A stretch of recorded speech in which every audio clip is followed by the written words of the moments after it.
alikuwa anaishi kipindi hicho kwa mzee wake pale Kizota. Kwa akipita pale tunatwali anapita na kuja mjini. Kwa ile madrasa ambayo ni Darul Ulumi tulitoa vijana kidogo wasaidie miaka hiyo. Kwa miongoni mwa tawi la kwanza ni magereza Isanga. Na mimi nilikuwa, sisemi sasa hivi kwamba ni mzee, lakini nilikuwa bado sana. Kwa maana hata ndevu nilikuwa sina. Ndio mimi nasomesha kule.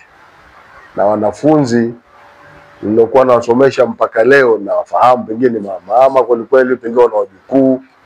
Maana nasomesha wanafunzi wengine wa marika tuko kina mzee Hasani Farhani Sweet wote walikuwa kule.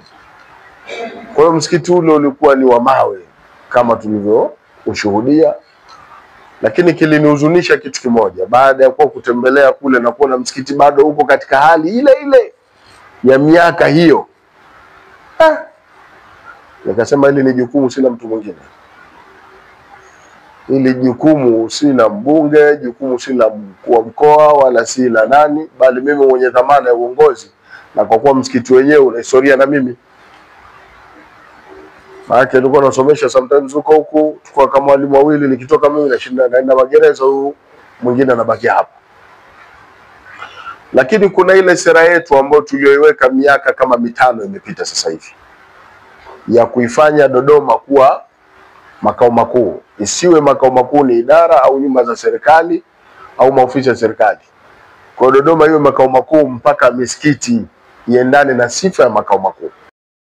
Alhamdulillah, hapa Gaddafi tukafanya repair kubwa. Tukasema misikiti ile ambayo inahitaji kufanywa repair, basi watu wafanye repair. Lakini misikiti ambayo inahitajika ivunjwe kabisa. Sheikh hapa pale Masjid Nur barabara 9 kafanya ukarabati mkubwa. Almuhimu hata iwe makao makuu leo wageni wakiingia jua sio Dodoma ile sasa. Pale Kizota hapa majengo kulikuwa kuna msikiti una mbavu za mbwa. Sio naita mbavu za mbwa kitu kama hicho. Masjid Ghazali. Sasa hivi ukiangalia pale darajani bana, utaona namna msikiti unavyokwenda. Kule ni kuitikia matakwa yetu na namna ya convince waumini na wa dini ya Kiislamu na Uislamu kwa ujumla. Lakini Kondoa hapa Kizota kama unaelekea Singida Road hapa kuna msikiti na watope. Sasa hivi umevunjwa, Chamwino Masjid Huda.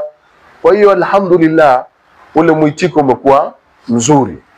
Kwa hiyo na watu wa magereza, ingelikuwa nyinyi wenyewe hamkubali mabadiliko wala hamna utashi wa kubadilisha, tusingobadilisha msikiti kwa sababu nyinyi wenyewe hamna utashi. Lakini nyinyi kwanza mmeonyesha nia na mmeonyesha kutaka na mmeonyeshwa kukerwa na ile hali ya namna ya msikiti ulivyo wa kizamani, wakati tayari Dodoma hapa ni jiji, lakini msikiti bado uko katika kijiji, sio katika hali ya jiji. Kwa hivyo baada ya kutembelea na mimi binafsi kwa utashi wangu kwa kwamba ni sehemu yangu ya historia pale, nikasema insha Allah wa taala na sisi Mwenyezi Mungu atakachotujalia tuhakikishe tunaungana na nia zenu, kwa sababu nyinyi mmetuonyesha njia, mmeonyesha mabadiliko. Inna Allah la yughayyiru ma biqaumin hatta yughayyiru ma bi anfusihim.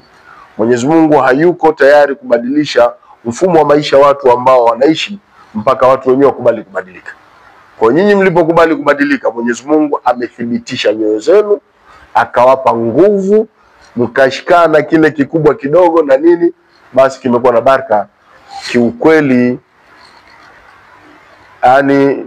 niseme ni furaha kubwa kuona jengo kama hili ambalo litaota pale, na hii ni juhudi ya kupongezwa na kuombewa dua.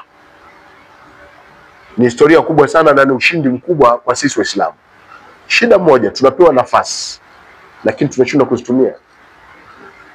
Afu tunalalamika, Waislamu manyanyaswa Waislamu, lakini sisi Waislamu wenyewe tumekuwa tukipewa nafasi hatuko tayari, hatutangulizi zile nafasi tulizopewa kwa maslahi ya watu, bali kila anayepewa nafasi anatanguliza maslahi binafsi, na hilo ni haramu katika sheria, kwa sababu maslahatu al-amma tuqaddam min al-maslahati al-khassa. maslahi ya watu wote utangulizwa kuliko maslahi ya mtu mmoja mmoja. Leo nyumba yako wewe iliyopo mahala, serikali imeona hapa inatakiwa kukae huduma ya kijamii, labda hospitali au soko. Kwa serikali ikaona ikuvunjie wewe, ikutafutie mahala pengine. Uwezo kusema haiwezekani. Yanatakiwa kuwekwa maslahi ya watu wote. Kwanza nikwambie pale unapata malipo makubwa. Kwa hiyo lazima ndugu zangu Waislamu tubadilike. Tunapoaminiwa tuaminike. Tunapokubaliwa tukubalike. Tunapofanywa mambo mazuri, hata kuteuliwa katika nafasi fulani, basi tuonyeshe dhamira ya kumpa nguvu yule aliyetuteua na yule aliyekufanya ubakie katika nafasi ile uwepo. Sawa, isije baadaye tena kaonyeshwa vidole. Imefahamika vizuri? Fulani bwana angalia basi fulani yule ndo kamtanguliza pale. Kwa mimi nikushukuruni sana. Mmeonyesha shiari ya Uislamu, nembo ya Uislamu nzuri kubwa kama hii, na insha Allah Mwenyezi Mungu ajalie Ramadhani ijayo basi watu waabudu mahala hapa, msikiti uwe tayari.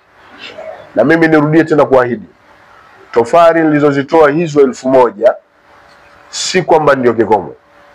Naomba niwaambie kwamba nitaendelea mimi na wenzangu hawa mnaotuona hapa, kile kitakachohitajika, muda kwamba mmeniletea hii hapa nini naita BQ hii nitaifanyia kazi.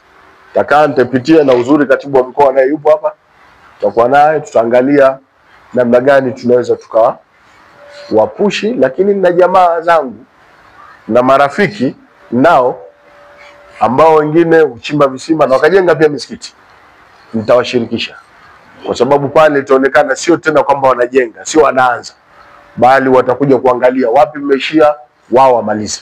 Na inshallah kwa uwezo wa Mwenyezi Mungu hili litawezekana na litamalizika, kwa sababu tukifanya hivyo tutakuwa tumefanya kwa ajili ya Allah Subhanahu wa Ta'ala. Lakini tukifanya hivyo tutakuwa tumefanya kwa ajili ya maslahi ya umma wa Waislamu na maslahi ya Kiislamu. Lakini pia tukifanya hivyo tutakuwa tumepamba mkoa wetu wa Dodoma makao makuu, manake mwamba ngozi huvutia kwake. Na hapa ni jiji, na ndio maana mmemwona katibu wa wilaya akasimama na nyinyi bega kwa bega. Anataka ione wilaya yake ya Dodoma jiji tofauti na Bahi. Wewe umekaa kijiji kweli. Tofauti na Chemba. Sasa leo ikiwa wilaya ya Dodoma mjini afu inashindwa na Kondoa, ni shindwa na Chemba, bado hamna kitu. Kwa ndio maana kalivalia njuga bwana mpaka kukufikisheni hapa. Katibu namshukuru sana. Lakini ulisema kwamba sasa hivi chukua mawasiliano ya nani na ya katibu wa mkoa, mtakuwa mnasema ni sawa, lakini wewe ndio jiji lako hili. Hii ni wilaya ya mjini. Na nakushukuru pia, kafanya kazi kubwa kunikumbusha muda wote. Kinipigia simu wake hapa na message zake 6 sijui hizo nimetumwa kwa muda mmoja wa usiku jana. Lakini simu zisizopungua 7. Yaani mimi call mpaka kasema katibu wa swali tarawih. Bado umetoka pia naye kwa bwana watu wa magereza wamearrange. Maana ilikuwa mwenzao mmoja kapata dharura. Kwa hiyo mawasiliano yote alikuwa ananieleza.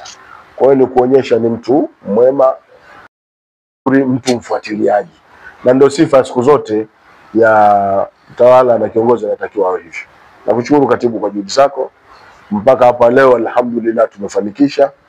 Na mimi narudia tena kuomba radhi kwa kuchelewa kidogo, ni kwa dharura ya msiba, na mimi ndio nilikuwa mpangaji wa kwamba namna gani leo tutamaliza na kufuturisha baada ya magharibi. Nakushukuruni sana, Mwenyezi Mungu akubarikini sana, na niseme asanteni sana. Na kwa muda huu kama kuna rai au maoni naweza nikapokea pia.